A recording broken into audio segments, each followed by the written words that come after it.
Hey everyone, I just wanted to do a quick review on a film that I just finished watching. I wanted to talk about it while it was fresh on my mind, and that is Sorority House Massacre. This one, for some reason, has eluded me. It's been in my collection for a long time, and I've actually never watched it.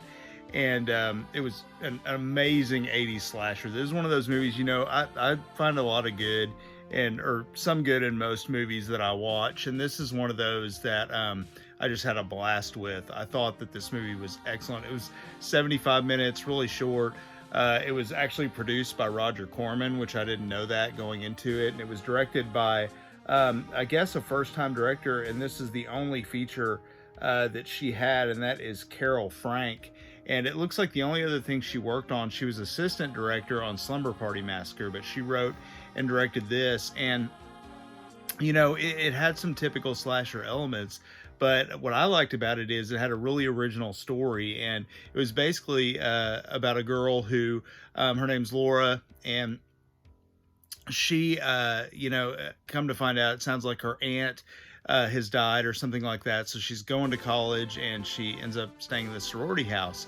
And it doesn't look like she'd really joined the sorority yet, but they had accepted her into the house and were really nice to her. And she, starts to make friends with the people there, the girls there, and things like that. And come to find out, she's actually keeps having these visions and these dreams of this killer who's killing people. And long story short, without spoiling too much, she is telepathically linked with this killer who's currently in an insane asylum, but of course he manages to break free, and he comes after them at the sorority house. So I don't want to say too much because there is a big twist in this movie that I really, really liked. You find out some things.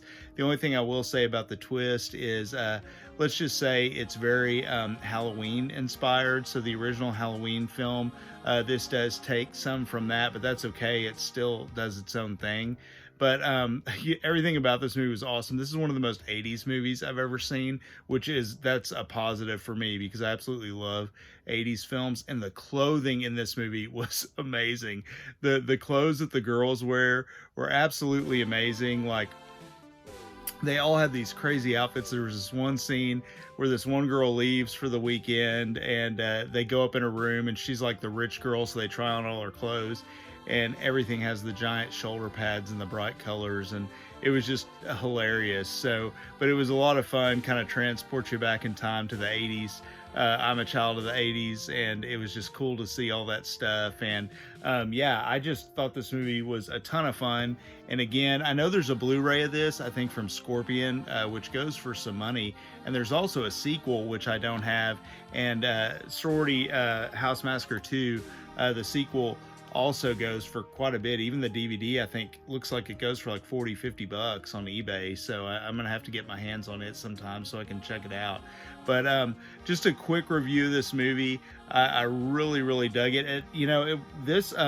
I was actually glad that I had this DVD because, the transfer wasn't terrible. It wasn't like a VHS rip or anything. It actually looked pretty good. It was full frame, but it still looked good.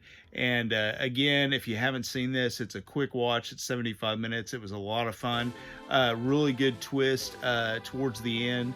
The killer's just a typical killer, not a mask or anything. He just has a knife coming after everybody. There's some good kills in it, and some surprises and some well done jump scares and things like that. But this is an above average slasher film for me.